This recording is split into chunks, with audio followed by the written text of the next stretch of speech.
নমস্কার বন্ধুরা, আবারও একটা ছোট্ট ভিডিও নিয়ে চলে এসেছি।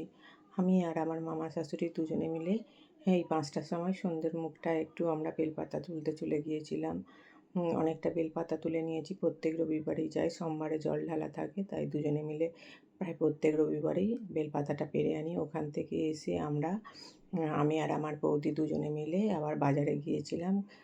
অনুষ্ঠান বাড়ি পড়েছিল, তো কিছু কেনাকাটা করে আমরা বাড়ির দিকে রওনা দিই। আকাশ তখন পুরো অন্ধকারে আচ্ছন্ন হয়ে গেছে। দেখুন বন্ধুরা, কিছু করার নেই, আমাদেরকে এখনও ফুল, মালা, মিষ্টি সব কিছুই কিনতে হবে, তাই চায়ের ছেলের সঙ্গে ফুল কিনতেও চলে গিয়েছিলাম।